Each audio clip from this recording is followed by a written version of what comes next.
um rei deposto e um trono vazio. Parece o triste fim de uma história repetida tantas e tantas vezes. Ficou no passado a glória de um povo e a memória de dias em que a fartura era celebrada e a paz acalentada no coração. O rei se assentava no trono e o reino prosperava em direção a um futuro grandioso e perfeito. Agora o trono vazio ecoa o vazio da alma. Os campos sem colheita, a cidade em ruínas e o povo disperso parecem afirmar que foi tudo uma ilusão e que não havia dignidade ou nobre propósito para os súditos do rei.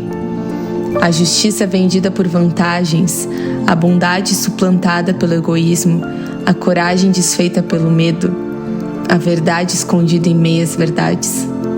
Quando olhamos para o futuro deste reino sem rei, o que podemos esperar? Mas ouça, uma voz se fez ouvir naquele último dia do rei em seu trono, uma promessa. E quem a ouve, guarda no coração a expectativa pelo momento em que ela vai se tornar realidade. Todos gostariam que a espera fosse curta, e então a alegria seria imediata. No entanto, a fé não seria testada, nem a lealdade provada. Ele disse que reinaria novamente, que o trono não permaneceria para sempre vazio e que o seu povo seria reunido em seu reino para celebrar sua origem e o seu destino. Nenhum impostor o substituiria em seu trono. A verdade sobre o rei legítimo é que ele e seu povo estão unidos por laços de sangue que não podem ser desfeitos. Ele é um deles e eles são seus. Prometeu e já está a cumprir sua promessa. Ouça, os cânticos já podem ser ouvidos novamente. Do horizonte distante surgem sons de esperança. A batalha vencida, o estandarte hasteado e um cavaleiro é seguido por seu exército. Em seu manto está escrito: Rei dos Reis e Senhor dos Senhores. Ele vem, e no trono o rei se assenta para sempre. Aclamem ao rei todos os seus súditos. Olá, boa tarde para você, tudo bem? Nós estamos começando hoje essa nossa jornada da série Bom Demais para Não Ser Verdade. E é uma nova temporada de programas da Igreja Central de Porto Alegre, que acontecerá aos sábados às 18 horas. Então, estamos começando hoje, mas ao longo desse ano nós vamos ter sempre esse espaço para termos esse contato. Você que vai nos assistir no futuro, também fica o nosso convite para você acompanhar os próximos episódios ao vivo, presencialmente aqui conosco. Você vai encontrar no vídeo, na descrição, o endereço, como chegar, nosso estacionamento. Fique à vontade para participar com a gente dos próximos episódios, todos os sábados, às 18 horas. E o objetivo desse encontro é, por meio do estudo desse livro, desenvolvermos um pouco mais de intimidade com Deus. É um livro tão antigo, mas que ainda hoje, quando gastamos algum tempo com ele, nós podemos receber sabedoria, direção, conselhos e termos a presença de Deus mais perto da gente a cada dia da nossa vida. Então você é nosso convidado para estarmos juntos participando destas séries de mensagens que vamos apresentar aqui aos sábados às 18 horas. E nessa primeira série especial de mensagens, nós vamos implorar o impacto que Jesus Cristo teve sobre os autores dos evangelhos que nós encontramos na Bíblia. Sim, qual foi a influência que Jesus Cristo exerceu sobre Mateus, Marcos, Lucas, João. Cada um deles tem uma perspectiva singular a respeito de quem é Jesus Cristo, conforme vão narrando a vida, o ministério de Jesus Cristo. E esta singularidade de cada um dos relatos do Evangelho de Jesus, obviamente vem desse impacto de Jesus Cristo na vida deles, o relacionamento, as informações, as histórias, as vivências de Jesus com cada um deles, formou a perspectiva deles sobre quem era Jesus e o significado dele de estar conosco aqui nessa terra.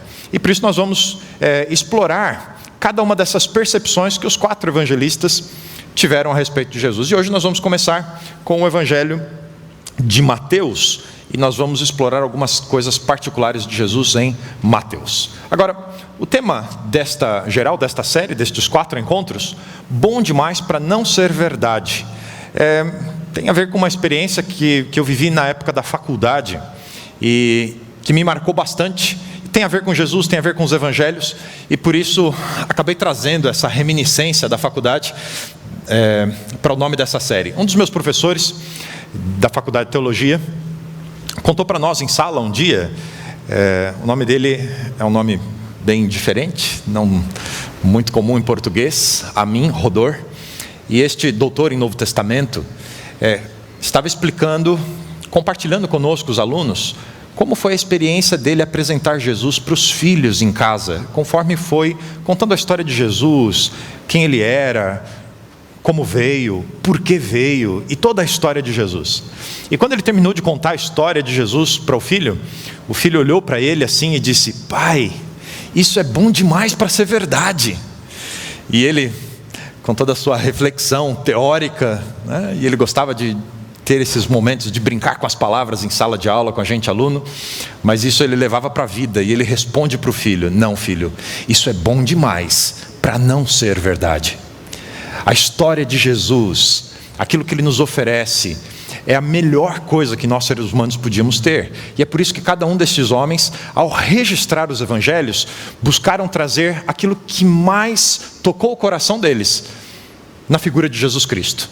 E Mateus, ele tem estas características especiais. A forma como ele retrata a história de Jesus demonstra qual era a percepção exata que ele tinha a respeito de quem é Jesus, e é isso que a gente vai buscar juntos hoje. E eu queria que você ouvisse a forma como Mateus começa a escrever a história de Jesus. Jesus é descrito no Evangelho de Mateus com as seguintes palavras: registro da genealogia de Jesus Cristo, filho de Davi, filho de Abraão. É interessante a forma como Mateus começa a sua narrativa.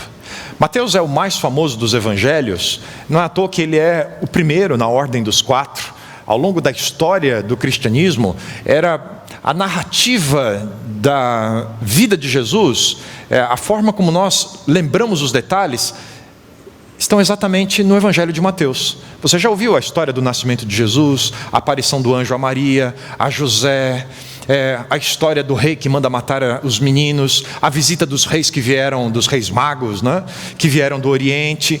Cada um desses detalhes da história de Mateus, da história de Jesus, é aquilo que nós encontramos no Evangelho de Mateus. A versão mais popular, aquilo que a gente mais conhece da história de Jesus, está presente no Evangelho de Mateus. Nós conhecemos bem o Sermão da Montanha de Jesus, quando ele começa aquela série de declarações sobre o que é ser feliz. Bem-aventurado os mansos, bem-aventurados os humildes. Nós temos essa versão, uma outra versão em Lucas, mas a que nós mais conhecemos é a de Mateus. É em Mateus que nós encontramos o convite ao descanso: vinde a mim, todos vós que estáis cansados e sobrecarregados. É em Mateus que nós encontramos a versão mais conhecida da história de Jesus Cristo. Por isso esse é o primeiro evangelho, por isso esse é o evangelho que mais fala ao coração das pessoas em todos os tempos. Mas quando Mateus começa a escrever a história de Jesus, ele começa por uma descrição da sua família, de onde Jesus está vindo. E estas 2 referências que Mateus faz aqui são muito especiais. Relembrando, Mateus diz que Jesus Cristo é filho de Davi, filho de Abraão, e depois segue dizendo quais são os outros membros da família de Jesus, do seu pai até os seus antepassados todos. Agora, 2 aspectos. Primeiro, quando Abraão é mencionado aqui por Mateus como pai, como um ancestral de Jesus, Abraão é o pai fundador do povo judeu, e estava muito viva na memória de quem leu o Evangelho segundo Mateus, o papel especial de Abraão na fé judaica. Eles se lembravam como Deus um dia apareceu para Abraão e fez a ele um convite: Abraão, sai da tua terra, vai para um lugar que eu vou te mostrar. E aí depois ele aparece de novo, mais uma vez, a Abraão e faz uma promessa. Nós encontramos essa promessa em Gênesis 12, verso 2, e isso todo judeu sabia de cor. Estava escrito: farei de você um grande povo e o abençoarei e tornarei famoso o seu nome e você será uma bênção. Tudo isso estava ligado na história de Abraão. E por que um filho de Abraão era importante? Ora, porque quando Deus faz essa promessa a Abraão, você vai ser pai de uma grande nação, Abraão e sua esposa Sara estavam ficando velhos e não tinham filhos. E o primeiro filho que eles tiveram, Isaque, foi um filho que foi um milagre de Deus na vida daquele casal, beirando os 100 anos de idade. Portanto, a descendência numerosa e o povo grande que se tornaram os descendentes de Abraão era motivo de orgulho para o povo judeu. Mas quando nós estávamos pensando aqui no texto bíblico, havia um descendente especial prometido para Abraão por Deus. E esse descendente estava no imaginário de todos os pais, principalmente das mães, quando um novo filho estava a caminho. Eu não sei, você, se já é pai, mãe, eu e a minha esposa fomos agraciados por 2 vezes, numa distância de muitos anos. A nossa filha mais velha hoje tem 18 anos, está começando a faculdade esse ano, de psicologia, e o nosso filho caçula tem 2 anos. Foi um hiato, uma diferença enorme de tempo. E quando nós descobrimos a segunda gravidez, o coração parecia que ia sair do peito, de tanta emoção que foi para a gente, tantos anos esperando. Não foi tanto quanto foi Abraão, mas esperamos muito. E eu não sou tão velho quanto Abraão, eu estou na metade do caminho só de Abraão. Mas é impressionante. Eu me lembro quando fui contar para minha mãe, ela já tinha todos os seus netos, e ela já achava que não viria mais neto nenhum, que todas as fábricas estavam encerradas, que não vinha mais bebê de canto nenhum, de todos os filhos. E eu me lembro, eu estava na casa dela, em São Paulo, e eu entreguei para ela uma pequena fotografia do ultrassom 3D. E entreguei para ela. Ela pegou na mão, eu não expliquei o que era, eu só estendi para ela. Mãe, tem um negócio aqui para você. E quando ela pegou na mão, ela começou a olhar, aí ela virou, aí ela reconheceu o que era, e aí ela começou a olhar para mim e começou a gritar: o que é isso? O que é isso? O que é isso? E eu falei: é o teu neto, está vindo mais um, né? E ela: eu sabia que Deus não ia se esquecer da gente, que Ele ia me mandar mais um neto, que eu ainda ia ter mais um. E foi uma alegria, foi uma festa. Eu não sei se você, que já foi pai, mãe, passou por alguma coisa assim, mas é emocionante a expectativa que a gente cria sobre as crianças que vão vir, a gravidez de uma mulher dentro de uma família. E na experiência do povo judeu, por causa desse descendente prometido por Deus a Abraão, todas as gestações do povo judeu eram carregadas de expectativa. Será que é esse? Será que esse é o filho que Deus prometeu a Abraão, que viria no futuro? E essa expectativa estava ali, carregada nessa promessa de Deus para Abraão. Todo judeu tinha essa expectativa. E agora, Abraão é colocado como um dos antepassados de Jesus Cristo. Mateus olha para os seus leitores e dizem: este homem é o filho de Abraão. O filho de Abraão. E não só de Abraão. E agora ele resgata mais uma, isso já era muito significativo, mas ele resgata mais uma coisa importante. E além de ser filho de Abraão, é filho de Davi. Davi foi o mais emblemático rei de Israel. Quando a gente estuda o período dos reis de Israel, nós chamamos de o período de ouro da monarquia em Israel. É o período em que Davi assume o trono e depois o seu filho Salomão. Esse é o ápice da história da realeza de Judá, de Israel. Davi está no imaginário do povo como o grande rei que tornou de fato Israel uma nação poderosa.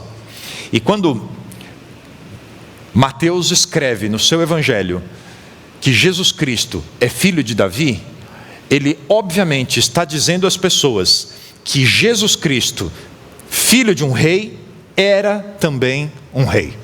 E essa é a principal perspectiva que a gente tem no evangelho de Mateus sobre quem é Jesus para o evangelista. Essa verdade sobre Jesus, de que ele é um rei, é uma verdade boa demais, que precisa ser verdade todo o tempo, para mim e para você. E essa tarde eu queria compartilhar com vocês duas verdades especiais sobre o fato de Jesus Cristo ser Rei. E estas duas verdades vão ajudar a gente a enxergar Jesus Cristo de uma maneira nova, que seja um impacto na minha vida e na tua vida espiritual. A primeira destas verdades sobre Jesus como Rei tem a ver com uma promessa feita agora a Davi, de que o trono de Davi nunca ficaria vazio. E eu quero ler dois textos com vocês que Mateus conhecia bem, seus leitores conheciam bem, tinha a ver com uma promessa de Deus para Davi, e quando Jesus Cristo é apresentado como um rei, estas duas promessas estão conectadas e elas fazem sentido para quem é Jesus Cristo. Eu vou ler estes dois textos. O primeiro deles está no livro do Antigo Testamento, 2 Samuel, capítulo 7, verso 16. E o segundo deles em 1 Reis, capítulo 2, verso 4. O primeiro texto diz assim: quanto a você, Deus está falando com o rei Davi, quanto a você, sua dinastia e seu reino permanecerão para sempre diante de mim, e o seu trono será estabelecido para sempre. E depois, o segundo texto, 1 Reis 2:4, o Senhor manterá a promessa que me fez, se os seus descendentes cuidarem de sua conduta e se seguirem fielmente de todo o coração e de toda a alma, você jamais ficará sem descendente no trono de Israel.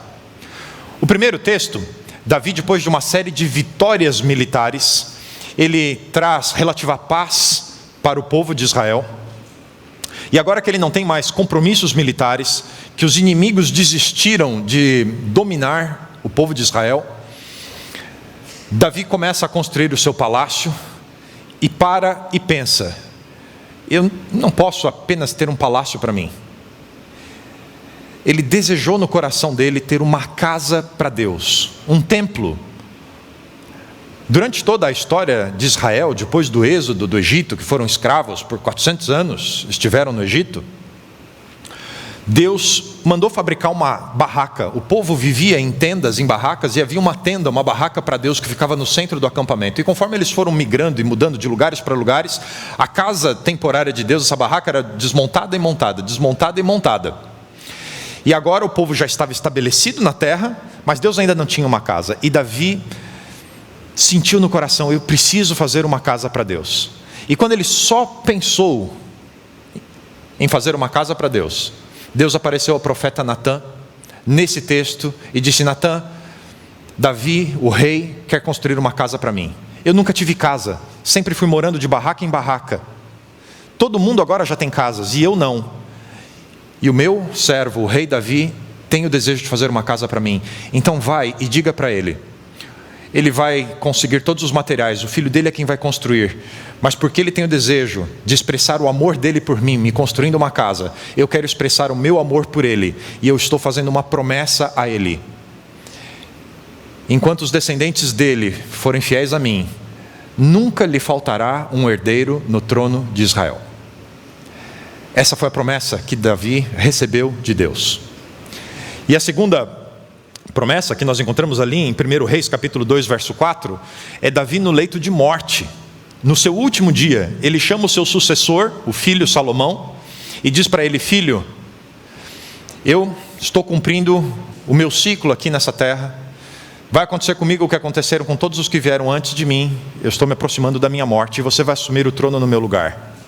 Mas eu queria que você se lembrasse de uma promessa que eu recebi de Deus, o seu Deus, que enquanto os meus filhos forem fiéis a Ele e o amarem como eu o amei, Ele vai, por amor a mim, amar os meus filhos e manter o reino em suas mãos.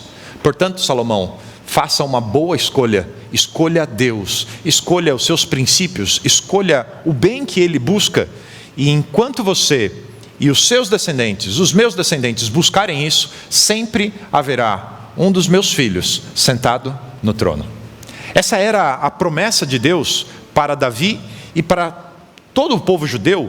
Sabia, porque essa história se espalhou. As orientações de Deus para Davi e para os seus filhos eram as mesmas orientações para todo o povo, para amarmos a Deus, para amarmos o nosso próximo, para sermos justos, para praticarmos sempre o bem, para termos amor e carinho pelos mandamentos, pelos princípios, pelas orientações de Deus para nós, porque elas foram nos dadas para o nosso bem-estar. E todo o povo vivia essa mesma realidade, e enquanto o rei e o povo buscassem isso, Deus estava comprometido em proteger dos inimigos e manter o trono de Davi, sempre ocupado por um de seus descendentes. E aqui fica algo especial para mim e para você. As promessas de Deus para mim e para você também são condicionais. Deus também quer abençoar você, quer cuidar de você, quer o bem para a sua vida. Mas para isso Ele dá princípios e orientações que devem guiar a sua vida. E quando nós buscamos na sua palavra estes princípios e orientações, nós somos protegidos por Deus. E o plano dele para a nossa vida pode se tornar realidade. Obviamente que muito antes de Jesus nascer, a linhagem real, os filhos de Davi, deixaram de ser fiéis a Deus, deixaram de amar a Deus como Davi amou, como Salomão amou. E já há muito tempo, quando Jesus Cristo nasceu, não havia um descendente de Davi sentado no trono de Israel. Pelo contrário, Israel era dominado por gente que não conhecia e não amava a Deus. Era um poder estrangeiro, vindo de fora, um povo pagão. E o trono de Davi estava vazio. Não havia mais reino de Israel. Os sonhos, os planos, as expectativas, a ansiedade de todo o povo e de todos os descendentes de Davi haviam desaparecido. Eu não sei se você já perdeu seu sono alguma vez, se os seus sonhos já desapareceram. De vez em quando eu acordo no susto com a minha esposa em casa. Ela me empurra assim e me chacoalha. O que foi, amor? Eu já sei que não foi um sonho bom. De vez em quando ela tem uns pesadelos. Um dos pesadelos que ela tem, ela acorda e me conta: sonhei que eu não era casada com você. Você era marido de outra mulher e eu não tinha você do meu lado. Esse é o pior pesadelo da minha esposa, é não me ter como marido. Privilégio meu, né? Eu não sei quais são os seus pesadelos. Eu não sei o que é que tira o teu sono. Eu não sei o que é que desperta a tua ansiedade em relação à tua vida e ao teu futuro. Mas Deus sabe tudo da tua vida. Não tem nada que passe despercebido aos olhos de Deus no que se refere a você. E apesar de não haver descendente de Davi no trono de Davi, quando Jesus Cristo veio ao mundo por já aproximadamente 400 anos, a expectativa de um rei no trono estava diante dos olhos de Deus. E é nesse ponto, quando o povo de Deus vivia o seu maior pesadelo, o trono vazio, que Davi profere as palavras: livro da genealogia de Jesus Cristo, filho de Davi. Nesse momento ele estava trazendo as mensagens de um outro profeta, Jeremias, que viveu quando o trono desapareceu, que viveu e foi um mensageiro de Deus quando o reino deixou de existir. Ele escreveu as seguintes palavras em Jeremias 33, versos 14 a 17. Registrou essa mensagem de Deus para o povo de Israel, que durante muito tempo viveria sem ter um descendente de Davi no trono. Dias virão, declara o Senhor, em que eu cumprirei a promessa que fiz à comunidade de Israel e à comunidade de Judá.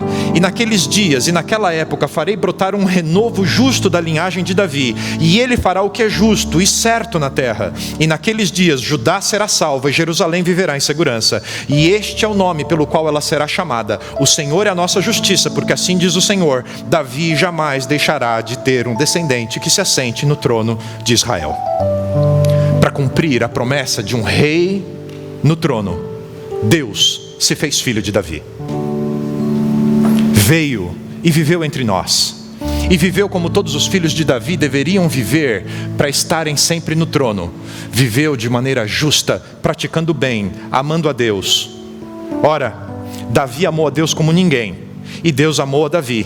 Davi ofereceu a Deus uma casa, Deus ofereceu a Davi um reino eterno. Agora Jesus Cristo vem, um filho de Davi, e ama a Deus de todo o coração, e Deus o ama.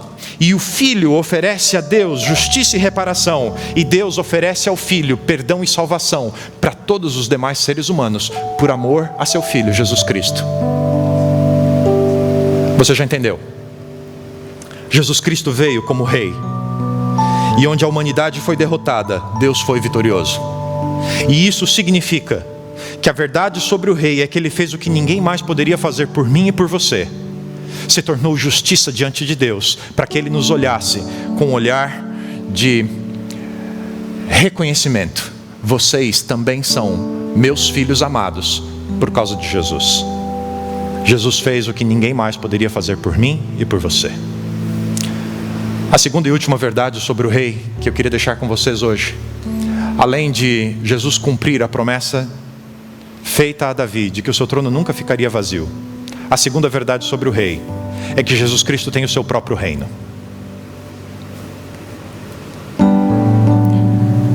Mateus escreve no capítulo 27, verso 11, quase terminando a história de Jesus, ele volta ao tema do rei e escreve que Jesus foi posto diante de Pilatos, o governador, e Pilatos perguntou: você é o rei dos judeus?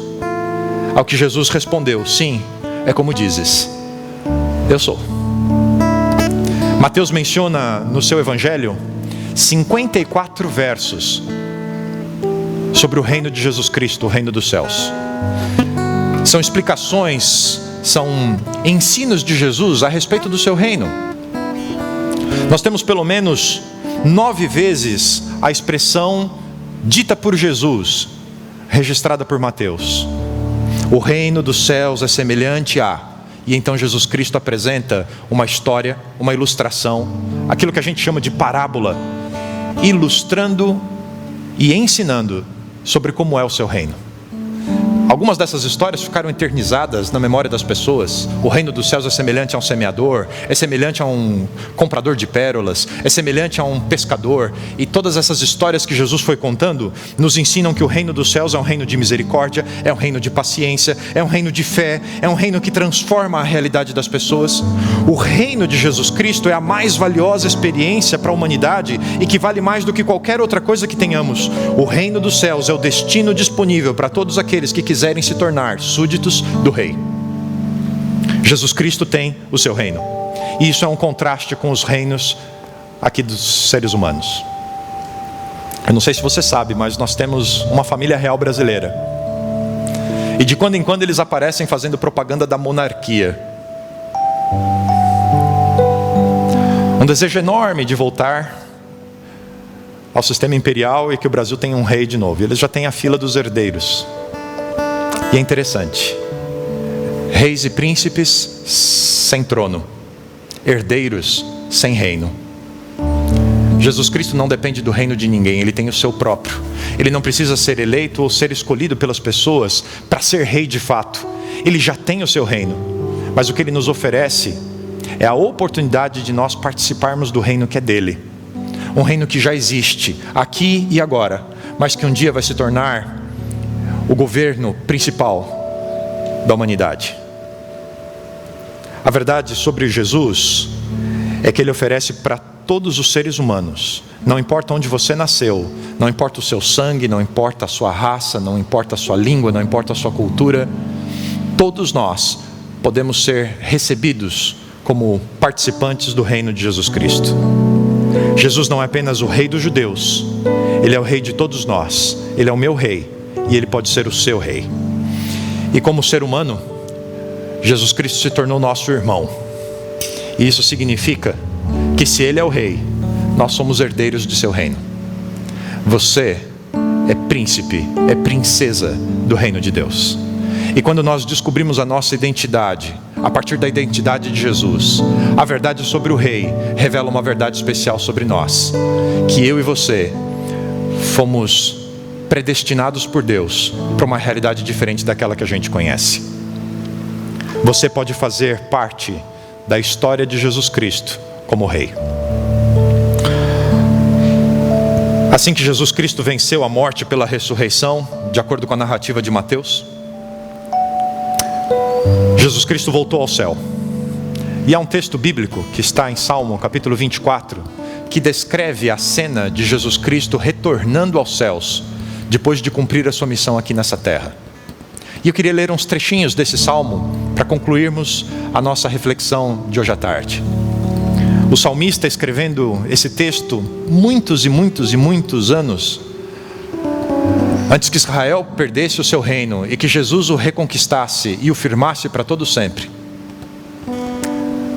O salmista escreveu: a terra e tudo o que nela há é do Senhor. O mundo e todos os seus habitantes lhe pertencem. Ele edificou os alicerces da terra e a estabeleceu. Por isso, abram-se portões da cidade, abram-se portais eternos, para que entre o Rei da Glória. E havia um contracanto: quem é esse Rei da Glória? É o Senhor forte e poderoso, o Senhor invencível nas batalhas. Abram-se portões da cidade, abram-se portais eternos, para que entre o Rei da Glória. E de novo a pergunta: quem é o Rei da Glória? É o Senhor dos exércitos, Ele é o Rei da Glória. A verdade sobre Jesus é que Ele é o Rei que venceu tudo o que precisava ser vencido, para que eu e você tivéssemos direito a fazer parte do seu reino e a experimentar vida eterna. Se Jesus Cristo é o Rei, e se a verdade sobre o Rei é que Ele reina e nos oferece o seu reino, eu e você temos a oportunidade de parar e pensar: se isso causou um impacto tão grande na experiência de Mateus, por que não pode causar na minha e na sua? Lembrarmos sempre quem Jesus Cristo é, Rei dos Reis, e lembrarmos sempre de quem nós somos. Somos irmãos e irmãs do Rei. Eu queria orar hoje por você, para que você parasse e redescobrisse a sua verdadeira identidade em Jesus Cristo. Você faz parte de um reino que foi comprado com sangue, e este Rei vitorioso de todas as batalhas se assenta hoje em seu trono, e eu e você temos o privilégio de sermos súditos e herdeiros nesse reino. Não permita que nada, nenhuma outra experiência se contraponha à tua verdadeira identidade em Jesus Cristo. Vamos orar? Bom Deus, hoje nós lembramos a verdade sobre o Rei, a verdade a respeito de Jesus Cristo e tudo aquilo que Ele fez por nós, todas as promessas feitas e cumpridas. E um dia Ele disse que voltaria, e vai cumprir também esta promessa. Vai voltar assentado em seu trono, como aquele que governará para sempre a humanidade.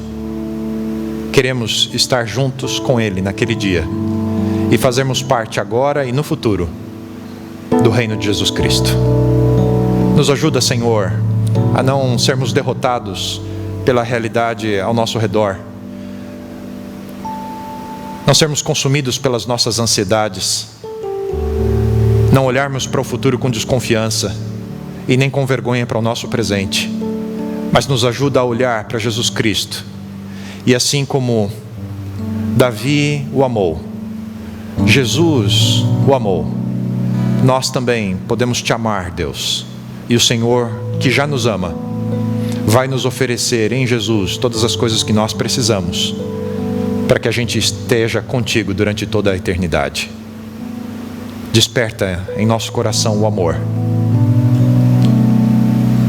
e que a verdade sobre Jesus nunca esteja distante do nosso coração. Oramos e pedimos estas bênçãos em nome de Jesus Cristo. Amém.